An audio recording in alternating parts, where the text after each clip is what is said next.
Pertanyaannya satu, zikir apa yang dikerjakan oleh Nabi? Kan antara subuh, ba'da subuh sampai ke syuruh kan zikir. Zikirnya apa yang dikerjakan? Apakah kalimat thayyibah ataukah yang lain? Kita bahas. Yang kedua, selesai sholat kemudian duduk. Apakah duduknya di tempat dia sholat? Atau boleh pindah ke tempat lain? Yang penting di area masjid. Ya, misal antum sholat di posisi yang sebelah kanan di sana. Tiba-tiba setelah itu nggak ada mushaf, pengen baca Quran, mushafnya di sana. Apakah boleh pindah ke sana? Atau kalau pindah, gugur ininya. Awas, hati-hati dilihat. Mau pindah, aduh takut gak dapat haji. Mau pindah, aduh takut umroh. Di situ aja gitu kan. Pas tiba-tiba ada cleaning service, Pak, maaf Pak, sebentar geser dulu. Maaf ya, haji dan umroh. Nah, itu kita lihat tuh. Seperti apa memahaminya. Karena ada yang menafsirkan gak boleh pindah di situ. Gitu. Ya, nanti kita lihat apakah benar harus di situ saja atau boleh berpindah. Kalau boleh berpindah apa dalilnya? Kalau memahami di situ saja bagaimana keadaannya? Paham? Nah, jadi ini satu, dua, dan kasus yang terakhir, Ustadz bagaimana kalau keluar masjid untuk kebutuhan hajat yang darurat? Pengen ke toilet kan? Ya, memang nggak di rumah, di masjid ada toilet. Begitu mau keluar, ke toilet keluar, ingat haji dan umrah, haji dan umrah. Dia tahan-tahan, gitu kan? Ya, syuruknya dapat, sakitnya juga dapat gitu kan. Nah itu seperti itu bagaimana kemudian solusi hukumnya. Nah kita bahas pelan-pelan. Di dalam Al-Quran disebutkan beberapa aktivitas yang mampu mendekatkan dan mengingatkan kita dengan Allah, dan langsung disebut dengan zikir. Dan ini pun dipraktekkan oleh Nabi SAW. Contoh, yang pertama ditemukan di Quran surah keempat ayat 103, paling kanan pertengahan.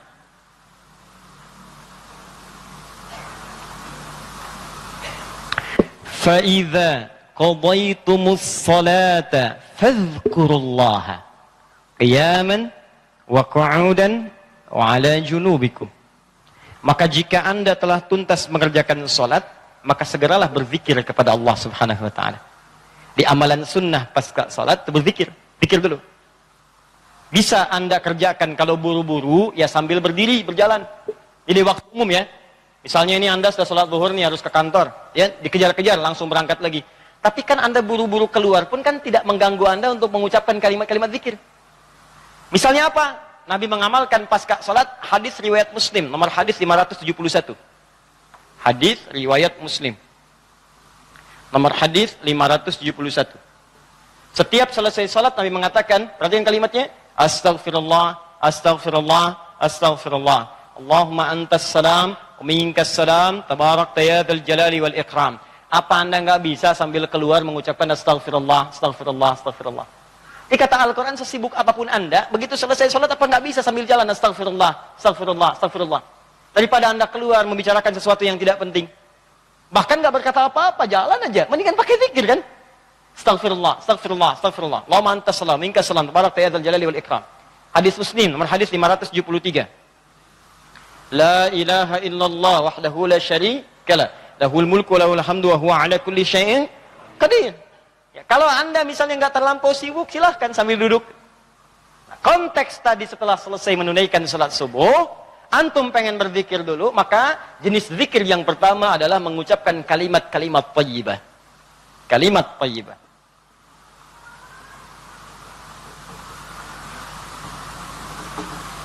Bisa sifatnya istighfar. Ini dalilnya. Ya. Astaghfirullah, astaghfirullah, astaghfirullah.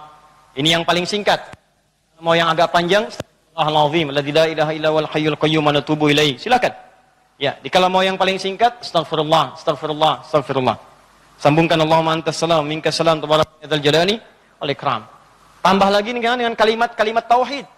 La ilaha illallah wahdahu la syarika lahu, mulku wa lahul hamdu wa huwa ala kulli syai'in qadir. Kalau mau ditambahkan yang lebih lengkap ada la ilaha illallah wahdahu la syarika lahul mulku wa lahul hamdu yuhyi wa yumiitu wa huwa ala kulli syai'in qadir. Singkatnya kalimat tauhid.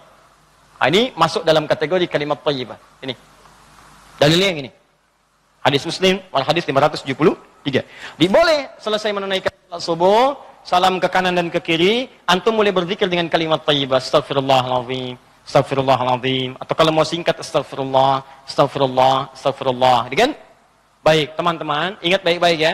Karena zikir itu definisinya segala aktivitas yang membuat kita dekat dan ingat kepada Allah.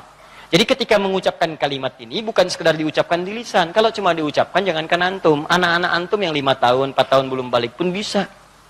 Apa bedanya bacaan antum dengan bacaan mereka? Sambil ingat Allah. Sambil diingat. Astagfirullah. Apa artinya astagfirullah? Ya Allah, ampuni saya. Saya minta ampun. Ada dosa yang dilakukan. Dosanya disebut dengan zambun. Sifat Allah yang mengampuni disebut ghafir. Ghafir. Muncul surat ke-40 namanya surat Ghafir. Baca ayat yang ketiga, kata Ghafir disandingkan dengan zambun. Ghafiriz zambi wa qabilit taubi. Allah punya sifat Ghafir. Ghafir pemilik ghafar, ampunan. Allah mengampuni orang berbuat dosa. Kalau Anda pengen minta ampun, ucapkan astagfirullah. Istighfar itu permohonannya. Istighfar permohonan ampun, ucapannya astagfirullah. Ampunannya ghafara ghufran, yang punya ampunan ghafir. Kata Allah, saya ghafir. Quran surah 40 ayat 3. Ghafiriz dzambi, minta ampun, hei yang punya dosa, minta ampun kepada saya. Ketika engkau minta, saya akan ampuni. Saya tanya pada antum, siapa yang nggak punya dosa? Yuk angkat tangan. Ayo nggak usah malu, angkat aja, saya pulang. Tapi kalau nggak punya dosa bersih kan? Nah, kalau Anda merasa banyak dosa, diberi peluang habis sholat, istighfar. Makanya ketika istighfar, jangan cuma diucapkan, coba rasakan punya dosa apa sampai hari itu, dosa apa. Jadi begitu selesai subuh ingat, dosa pada orang tua, dosa pada pasangan, suami pada istri pada suami, dosa pada anak-anak. Anak-anak orang lain aja yang nggak punya mobil, nggak punya motor, bisa mendidik anaknya hafal Quran, sholatnya bagus. Masa antum udah banyak fasilitas ke masjid? Enggak, jemaah, enggak, bangun terlambat. Antum kurang apa lagi untuk mendidik anak dengan baik? Maka istighfari.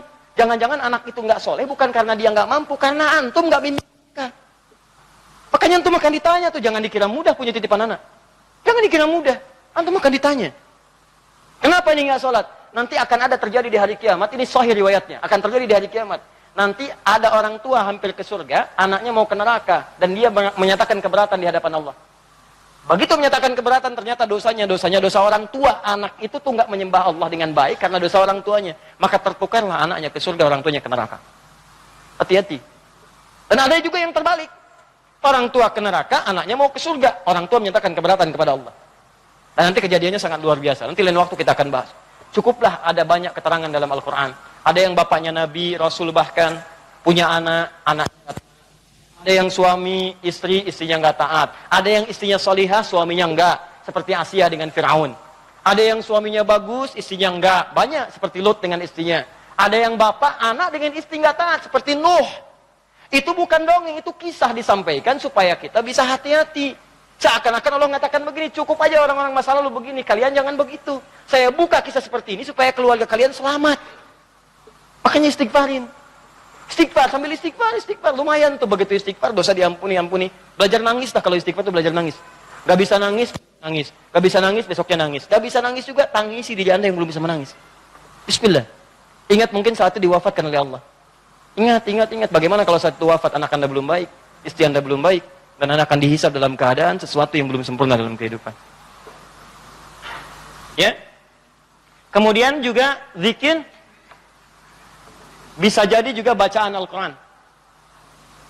Baca Al-Quran. Itu masuk kategori zikir. Dalilnya Quran, surah ke-15 ayat 9. Al-Quran disebut oleh Allah dengan zikir. Inna nahnu nazzalna dzikra wa inna lahu lahafizun. Sungguh kami turunkan Al-Quran sebagai zikir, kata Allah. Hal yang mampu mendekatkan seseorang dengan Allah. Makanya kalau antum sedang baca Al-Quran, bukankah perasaan Anda merasa lebih dekat dengan Allah? Ya, kalau nggak percaya silahkan. Lebih dekat gitu. Nah, kalau sudah semakin dekat hubungannya dengan Allah, jangankan baca, dibacain aja punya getaran dalam jiwanya. Ya, buka Quran surah ke-8 misalnya. Ya, Al-Anfal ayat kedua. Kata Allah, innamal mu'minuna alladzina idza dzukirallah, zikir. Idza dzukirallahu wajilat qulubuhum. Orang-orang yang imannya bagus itu baru dengar nama Allah disebut getaran dalam jiwanya. Makanya kalau pengen ngecek iman, sedang dekat tidak dengan Allah, gampang. Setiap hari Allah perdengarkan namanya 5 kali dalam sehari. Ketika namanya disebutkan itu, antum ada nggak getaran dalam jiwanya? 5 kali dalam sehari. Subuh, zuhur, asar, maghrib, isya. Allahu Akbar, Allahu Akbar. Bukankah nama Allah? Jika antum sedang dengar suara adzan, itu nama Allah diperdengarkan. Ada getaran nggak di hatinya? Yang imannya hebat itu belum diperdengarkan, dia udah siap-siap. Sebenarnya adzan zuhurnya itu jam 12:08. Kok bisa jam 11 udah siap-siap? Padahal mandi dulu, wudu dengan sempurna, berangkat ke masjid. Itu tandanya imannya luar biasa. Ada orang yang saat dipanggil baru ingat, Allahu Akbar, Allahu Akbar. Ya Allah, sudah masuk zuhur, siap-siap. Imannya standar.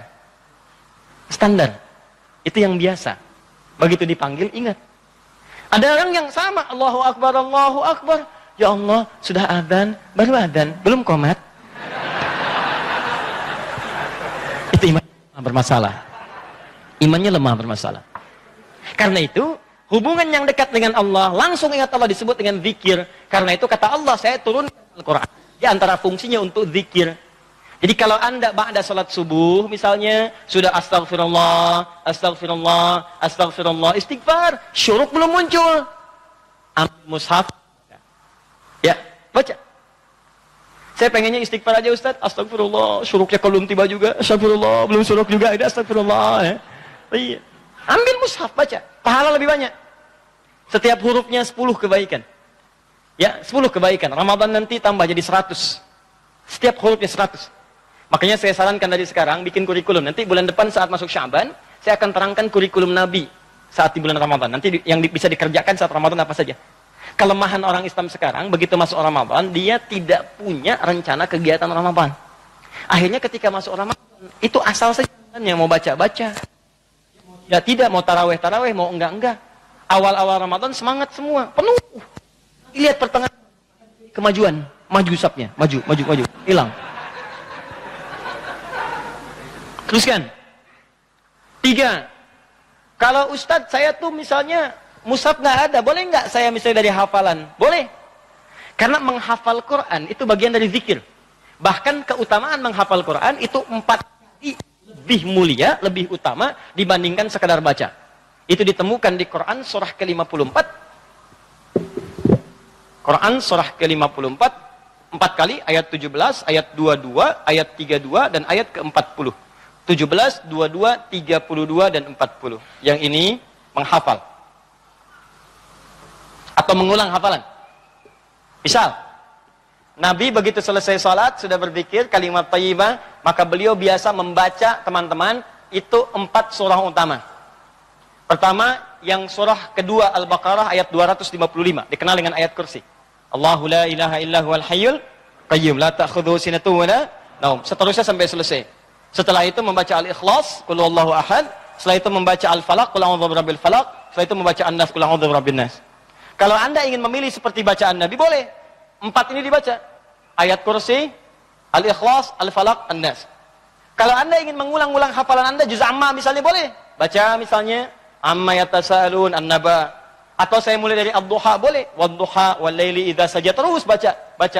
Sambil menunggu syuruk, sambil mengulang-ulang hafalan. Sah. Zikir. Teruskan, ada juga bentuknya doa. Doa bagian dari zikir. Doa. Dari mana taunya Ustaz? Quran surah ke-7 ayat 205. Praktek nabinya bagaimana Ustaz? Hadis riwayat Ibnu Majah. Nomor hadis 925. Di saat Anda berdoa, itu Anda sedang berzikir. Ya, makanya kan ketika Anda berdoa, Anda merasa lebih dekat dengan Allah kan? Ya, merasa nyambung gitu. Ya, perhatikan kalimatnya. Ketika Anda berdoa disebutnya zikir. Wadhkur rabbaka darru'an wa khifatan wa dunal jahri minal qawl. Kata Allah, kalau Anda sedang punya masalah, ada persoalan, jangan mengeluh. Jangan mengeluh, apalagi bikin status, nggak menyelesaikan masalah. Ada masalah, bikin status. Dia tidak seperti yang aku kira. Selesai juga enggak. Terus nungguin komentar, itu paling kasihan tuh, nungguin gitu. Aduh, kasihan, belum ada yang komen. Ya, udah 2 jam baru muncul. Kenapa Jeng? Gitu kan? Baru dijawab. Iya ya, gelisah hati ini. Muncul lagi komen yang lain. Duh, nggak nyangka ya, nyangka. Capek, nggak selesai. Masalah selesai tidak, cuma nambah masalah aja. Kata Allah kalau punya masalah, tenangkan hati, berdoa, sebut nama Allah. Itu lebih memberikan ketenangan. Zikir itu selain mendekatkan kita pada Allah, zikir itu membuat hati lebih tenang. Tenang. Makanya ketika Allah menyebutkan fungsi zikir di Quran surat 13 ayat ke-28. Allah sampaikan begini, ala bidzikrillahi tatma'innul qulub. Kamu mesti yakin, kata Allah, dengan berzikir kepada Allah, hati kamu akan tenang. Makanya kalau sedang punya persoalan, bawa ke zikir. Ambil wudu, baca Quran. Begitu antum baca Quran, walaupun solusi belum tiba, hati lebih tenang. Dan lebih objektif, kalau orang tenang itu dapetin solusinya gampang gitu, tenang. Solusi mudah dicari. Tapi kalau antum gelisah, walaupun ada solusi, nggak akan sempurna nanti masalah diselesaikan. Paham ya? Di doa, itu bagian dari zikir. Di antara doa yang dibacakan oleh Nabi, itu setiap selesai sholat, itu ada kalimat singkat tapi padat. Allahumma inni atau inna. Kalau inni untuk sendiri, kalau inna untuk banyak. Allahumma inni as'aluka ilman nafi'a wa rizqan thayyiba wa amalan mutaqabbala. Ya Allah, hamba mohon kepadamu, anugerahkan hamba pengetahuan yang bermanfaat. Pengetahuan yang bermanfaat itu pengetahuan yang bisa meningkatkan wawasan dan menguatkan iman. Itu rumusnya di Quran surah 58 ayat ke-11. Jadi kalau teman-teman ngaji dengan siapapun, ustadz manapun, di tempat manapun, ukurannya dua. Wawasannya bertambah enggak? Awas hati-hati, kalau ngaji tapi wawasan enggak bertambah, itu ada sesuatu yang salah di pengajiannya. Ngaji cuman ketawa aja gitu kan? Ya, tapi enggak jelas dapatnya apa. Yang paling aneh ngaji, yang dicari-cari jin, ya kan? Atau apa, itu paling aneh itu. Apa yang didapatkan? Terus nambah hari ini sholat, ngaji ke pengajian sholat, dapat tambahan wawasan. Oh begini cara takbir yang baik, bisa sejajar dengan bahu, bisa sejajar dengan daun telinga, ya kakinya terbuka selebar bahu, badannya tegap. Jadi begitu antum praktekan, punya tambahan wawasan, kepake dalam ibadah. Oh begini cara sujud yang sempurna, ajari. Itulah yang disebut dengan teman-teman iman yang ilmu yang baik. Yang kedua, imannya meningkat, lebih dekat dengan Allah. Jadi kalau antum ngaji dimanapun, di antara cirinya wawasannya luas, tapi keimanan pun bertambah. Karena ada orang yang belajar Islam Pak, cuman keimanannya makin berkurang. Itu yang paling aneh tuh orang-orang liberal. Belajar Islam ke Eropa, belajar Islam ke Amerika, pulang-pulang konslet. Betul ya, semua agama sama, menuju Tuhan yang sama, cuman caranya beda-beda. Ente ini aneh, belajar Islam pada orang yang bukan Islam. Belajar sholat pada orang yang tidak sholat, ya bagaimana bisa mendapatkan nilai-nilai sholat dalam kehidupan? Makanya pulang-pulang pada aneh. Hargailah hak LGBT. Banyak akhirnya jadi penyakit. Nah, dan kita doakan dengan baik, arahkan pada yang baik. Jadi kalau ada yang kurang-kurang tuh kita doakan. Ya buang dulu celaan-celaan. Yang kalau mau dicela itu perbuatannya, bukan orangnya. Cela perbuatannya, kemudian doakan kepada yang lebih baik. Karena boleh jadi dia bisa berubah dalam kebaikan. Paham sampai sini? Jadi demikian teman-teman sekalian. Ya, doa isi. Kemudian di situ awas hati-hati ya, dua ya cirinya ya. Satu, imannya menguat, kedua wawasan bertambah. Termasuk pengajian saya ini ya, kalau saya mengajar dimanapun, tidak membuat Anda lebih dekat dengan Allah, tolong tinggalkan saya. Anda cari guru lain. Cari guru lain, cari yang baik-baik. Yang membuat Anda lebih dekat dengan Allah. Atau Anda lebih dekat dengan Allah, cuman sayang, wawasan gak bertambah, itu pun bahaya. Ibadah gak cukup dengan semangat. Ya Allah, saya banyak dosa, saya pengen berubah ya Allah. Saya semakin kuat imannya, besok saya sholat subuh 4 rakaat. Gak bisa. Ya. Jadi iman kuat tapi wawasan nggak ada gitu. Begitu sholat subuh 4 rakaat, itu kan bahaya. Ya, paham ya? Jadi dua ini mesti balance ya, antara iman dengan ilmu itu mesti seimbang. Tayyib. Fokus baik-baik. Satu, kita ulangi apa saya tadi, satu kalimat thayyibat. Yang kedua, bacaan Al-Qur'an, kan? Yang ketiga, baca hafalan ayat-ayat Al-Qur'an. Yang keempat, doa. Yang kelima, menyebutkan nama-nama Allah atau Al-Asmaul Husna. Boleh, itu zikir. Ustadz, apa dalilnya? Dalilnya Quran surah kedua ayat 152 ditafsirkan dengan Quran surah ke-17 ayat 110. Quran surah kedua ayat 152 paling kanan sebelah bawah ditafsir dengan Quran surah 17 ayat 110 paling kanan di pertengahan. Ini bagian terakhir.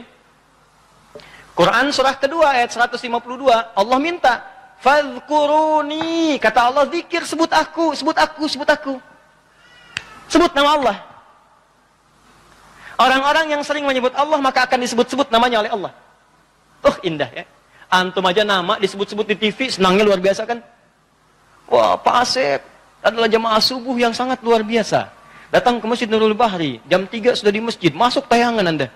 Tapi memang disayangkan jam 3 sudah adzan Pak Asep, ya kan? Tapi kan antum enak, ya disebutkan di TV tersanjung, ya disebutkan di komplek tersanjung. Kenapa antum tidak merasa tersanjung ketika nama antum disebut-sebut oleh Allah Subhanahu wa taala? Kata Allah, "Fadhkuruni adzkurkum." Sebut namaku. Ketika engkau menyebutku, aku akan sebut-sebut namamu. Maka ada hamba-hamba Allah yang disebut oleh Allah. Si fulan, si fulan, si fulan, si fulan. Ya, di antara yang disebut itu ada 2. Siapa? Orang-orang yang sering menyebut nama Allah, khususnya terkait dengan nama-namanya yang mulia. Dari mana taunya? Tafsirkan dengan Quran surah 17 ayat 110. Perhatikan kalimatnya. Kata Allah, "Qulidullaha." Panggil aku Allah. Sebut. Minta. Ada masalah, ada doa, ada masalah, ada solusi. Pengen nyebut Allah, sedang punya persoalan, sebut. Kata Allah, panggil namaku Allah. Awilur Rahman atau Ar-Rahman. Di paling singkat kalau Anda sedang ada masalah, pengen solusi, atau pengen menyebut nama Allah, sebut Ya Allah, Ya Allah, Ya Rahman. Tapi Allah tawarkan begini, ayyamma tad'u falahul asma'ul husna. Ketika engkau ingin memanggilku, menyebutku, aku punya nama-nama terbaik yang sangat sesuai dengan kebutuhan kalian. Di teman-teman bisa sebutkan, misal Anda di pagi itu berharap rezeki pengen ditambah oleh Allah. Sebut, Ya Allah, Ya Razzaq, Ya Allah, Ya Razzaq, Ya Allah, Ya Razzaq, Ya Allah, Ya Razzaq. Allahumma zid fir rizki, Allahumma rzuqni rizqan tayyiban halala. Ya Allah, Ya Razzaq, Ya Allah pemilik rizki, zidni fir rizki, Ya Allah tambahkan rizki saya. Allahumma rzuqni rizqan halalan tayyiban. Berikan rizki kepada saya yang halal dan yang terbaik yang mampu saya dapatkan. Anda sedang punya persoalan, sebut namanya, Ya Allah, Ya Al-Fattah, Ya Al-Fattah, Ya Al-Fattah. Iftah li kullil khair. Ya Allah, Ya Al-Fattah yang pemilik segala solusi, bukakan kepadaku solusi terbaik dari setiap persoalan yang aku alami sampai dengan saat ini. Anda ada yang ganggu di pekerjaan, ada yang sedang usil iseng, sebut Ya Allah, Ya Jabbar, Ya Jabbar, Ya Jabbar, Ya Malik. Ya Malik, Ya Rabb, Ya Malik, Allahumma Ya Jabbar. Ya Allah yang Maha Pelindung. Raja dari segala raja, lindungi aku dari tangan-tangan orang-orang yang jahil. Anda sedang banyak ujian, sebut Ya Allah, Ya Sabar, Ya Sabar, Ya Sabar, Ya Sabar. Zidni sabra. Ya Allah yang Maha memiliki segala sifat kesabaran, tolong tambahkan kesabaran pada diriku untuk bisa mampu mengatasi ujian yang tengah engkau ujikan.